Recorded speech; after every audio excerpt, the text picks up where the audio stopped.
On a gravel road outside Laurel, Mississippi, a black man in his early 50s stood in front of a collapsing farmhouse with a folded piece of paper in his back pocket. The paper was a tax auction receipt. It said he now owned 3 acres of land, a condemned single-story house with half its roof missing, a barn that had already fallen in on itself, and whatever was living in the kudzu that had swallowed the back fence line. The county had sold it to him for $300 because nobody else had bid on it. The auctioneer actually paused and asked the room if anyone wanted to go lower. Nobody did. The man's name is Marcus Boone. He paid for that farm with money he earned crushing aluminum cans, $300 in coins and wrinkled bills he had been collecting in a coffee tin inside his truck for almost 2 years. His truck was a 1998 Ford F-150 with a cracked windshield and a mattress pad in the bed where he had been sleeping since 2019. He drove that truck to the county courthouse, counted out the money on the clerk's counter, and signed his name on the deed. His hands were shaking, not from fear, from the fact that for the first time in 3 years he owned something that could not be towed, impounded, or taken from him in the middle of the night. But what Marcus built on that land is not the part of this story that will stay with you. The part that will stay with you is one sentence he said at the very end about the only difference between the man sleeping in that truck and the man standing on his own porch. To understand what he meant, you have to understand what he lost before he got there. Marcus grew up on his grandfather's farm outside Hattiesburg, Mississippi. 40 acres of sweet potatoes, collard greens, okra, and field corn.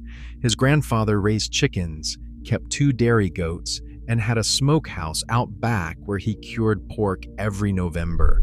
Marcus learned to work soil before he learned to read. He could tell you the pH of dirt by tasting it.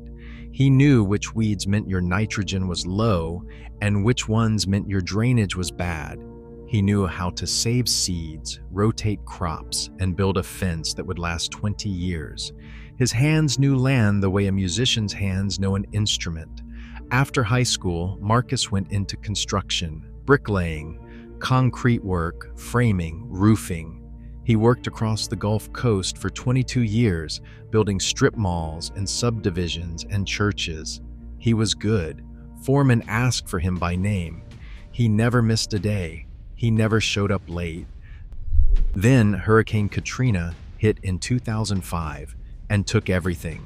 His apartment in Biloxi, his tools, his truck, his savings account at a credit union that got flooded and never reopened.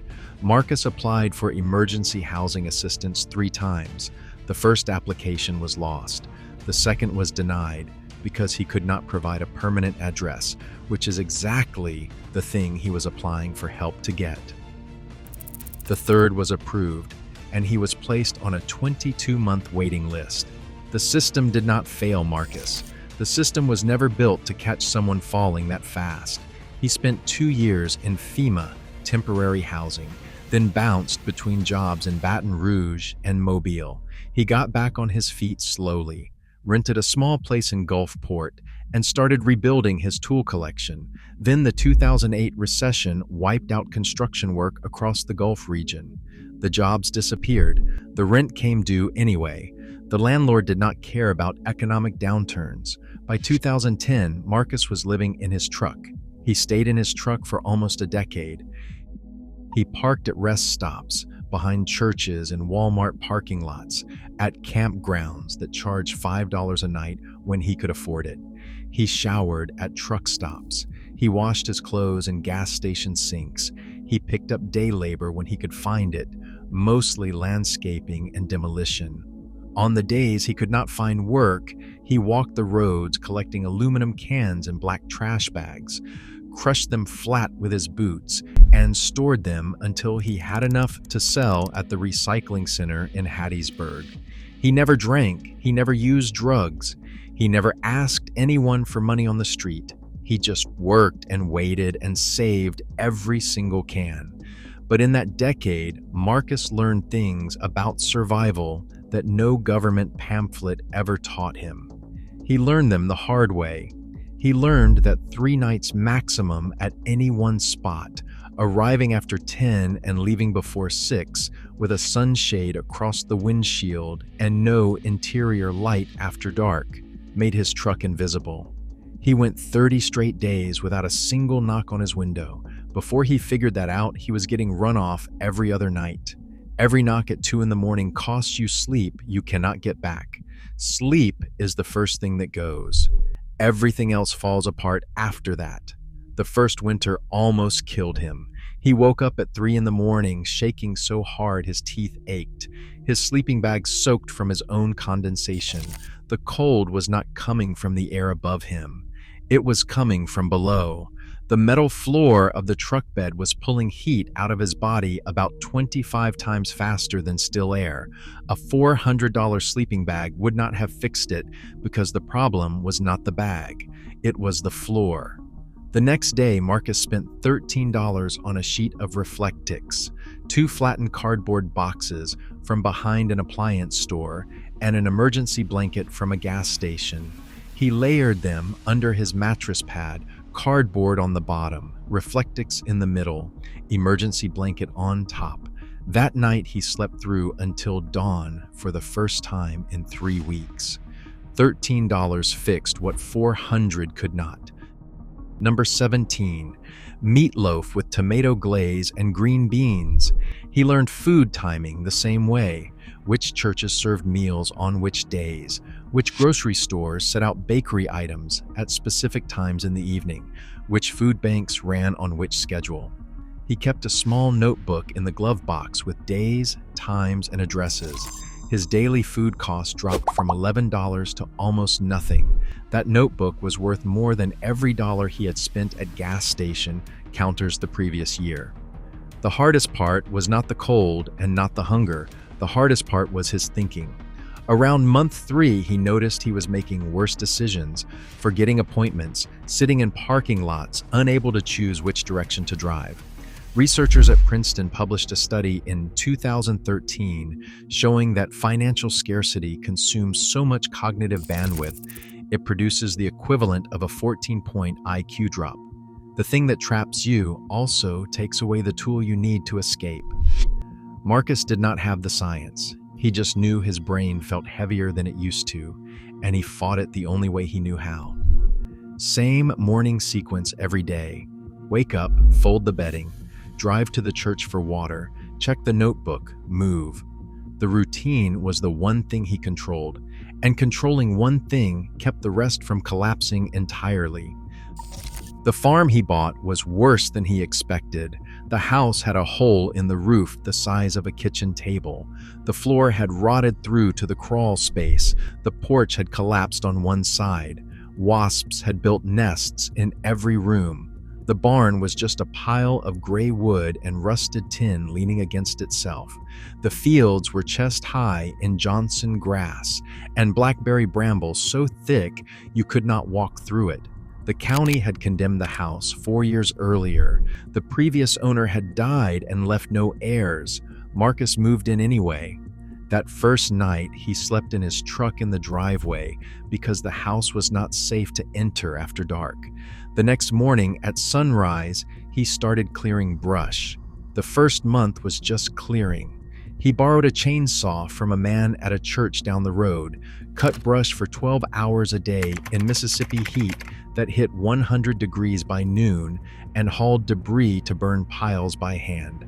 By the end of month 1, you could stand at the front of the property and see all the way to the tree line. Marcus said that was the first time the place felt like it belonged to somebody. The second month was the roof. He drove to every demolition site within 30 miles, collecting tin roofing, salvaged pine beams, and tar paper. He stripped the old roof to the rafters, replaced the rotted ones, and laid new tin across the top, sealing every seam with roofing cement bought in small tubes because he could not afford a full bucket. It took 3 weeks working alone.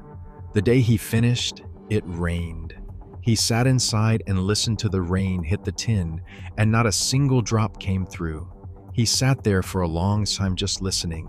He replaced the rotted floor with planks he milled from fallen pine trees using a chainsaw and a chalk line, plain smooth with a hand planer he found at a yard sale for $8. The boards were not all the same width, but the floor was solid, and it was dry, and it was his. He rebuilt the porch, reframed 2 interior walls, and installed a wood-burning stove he made from a 55-gallon oil drum lined with fire bricks pulled from a demolished chimney in town. On cold nights, he sat next to it reading paperback westerns he picked up at the library book sale for $0.25 each. Then the water changed everything. Marcus had been hauling water from the church for 4 months, 2 5-gallon jugs at a time, twice a day. So he dug a well, by hand, with a post-hole digger and a shovel, 2 weeks straight, pulling up buckets of clay and rock, going deeper every day. He hit water at 26 feet. He lined it with concrete blocks he traded labor for at a masonry yard in Hattiesburg.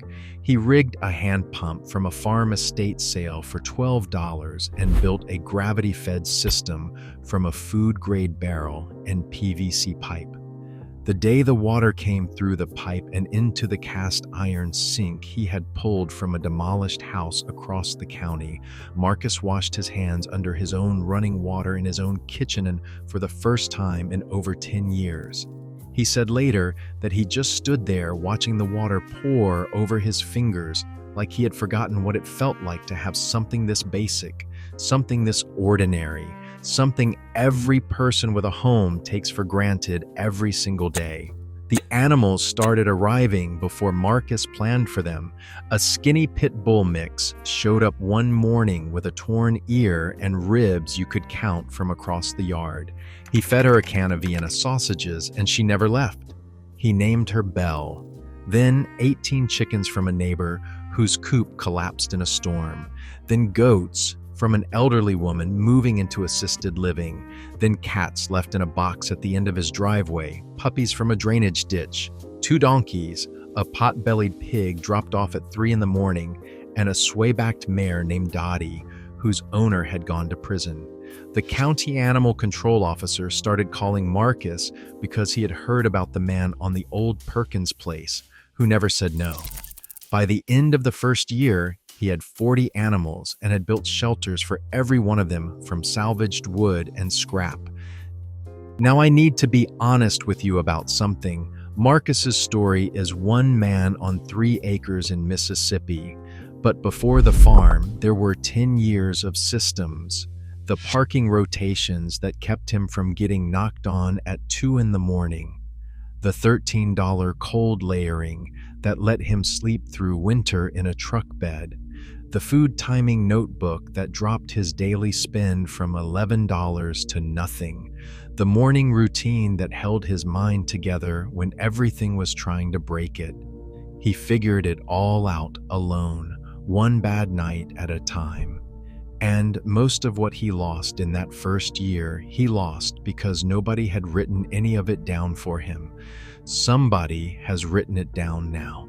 A Marine veteran who spent 14 months in a cargo van after an IED blast overseas documented every system, every dollar, every mistake that cost him a night of sleep, so the next person does not have to learn it the way Marcus did. 65 pages. It is called The Veteran's Blueprint. The link is below this video. But stay right here, because what Marcus built next is the part of this story nobody expected. The families started coming in the second year. The first was a woman named Denise and her 2 children who had been living in their car in the parking lot of a Dollar General in Laurel for 5 months. Marcus gave her the back bedroom. He moved himself to a cot in the living room. He told her she could stay as long as she needed, but she had to help with the animals and the garden. Her kids, a boy who was 9 and a girl who was 12, started helping with the chickens the next morning. The second was a welder named Robert, who had been sleeping behind the Salvation Army in Hattiesburg. Marcus gave him a section of the rebuilt barn and told him if he put up walls and a roof over his own space, the space was his. Robert finished in 6 days. Then he welded a new gate for the property, fixed the fence line, and built the metal frame for a greenhouse Marcus had been sketching on the back of an envelope for months. 3 more families followed. Marcus structured the property carefully. Each family had their own space. Everyone was responsible for a section of the garden and a group of animals. Nobody paid rent, but nobody got a free ride. Marcus did not run it like a charity. He ran it like his grandfather's farm. Everybody works, everybody eats, everybody has a place to sleep and a door that closes. The garden expanded to almost an acre. Sweet potatoes, peppers, squash, green beans, okra, watermelon in the summer.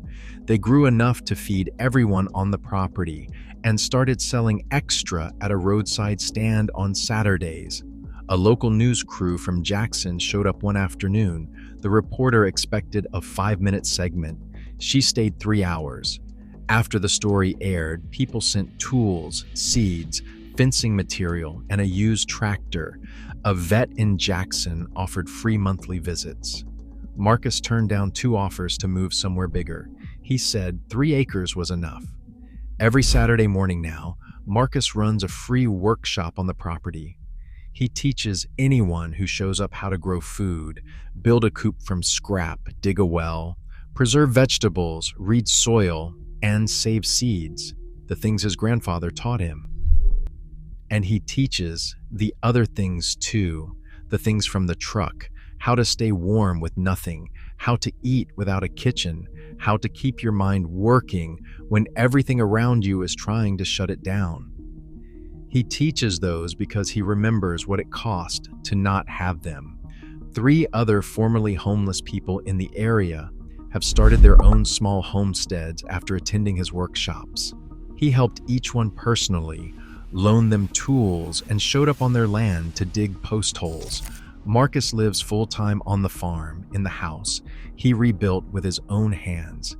He has running water from the well he dug, a kitchen with a stove and a sink, and a shelf of mason jars filled with preserved tomatoes and pickled okra, a porch where he sits in the evenings and watches Dottie graze in the field while Belle sleeps at his feet. He has 5 families who are no longer homeless, 40 animals who are no longer abandoned, a mailbox at the end of the gravel road with his name painted on the side in white letters. Someone asked him recently whether he ever thinks about the man who slept in the bed of that old Ford pickup truck, the man with the coffee tin full of crushed can money and no address to put on a form. Marcus said he thinks about him every morning. He said that man was not weaker. That man had the same hands, the same knowledge, the same willingness to work until his body ached. The only difference between that man and the man standing on this porch right now is that somebody finally let him have a place to put it all. The farm did not save him. He saved himself. But the farm gave him somewhere to put his hands to work. And sometimes that is everything. If you know that the system was not built to catch you when you fall, you already know why this story matters. You already know why a 65-page field manual written by a man in a cargo van is worth more than a 2-year waiting list. The link is below. It costs less than 1 night in a motel, and it replaces the need for one. If you have ever slept in a vehicle, or if you know someone right now who is, tell me in the comments what city and what the hardest part was, not for sympathy, because there are people watching this in their first week who need to know they are not the only ones. Subscribe if you want more stories like this. Next week is a woman in Detroit who turned a foreclosed duplex into a shelter with a circular saw and a building code manual she checked out from the public library. She housed 11 people in 4 months. The city tried to shut her down. You do not want to miss how it ended.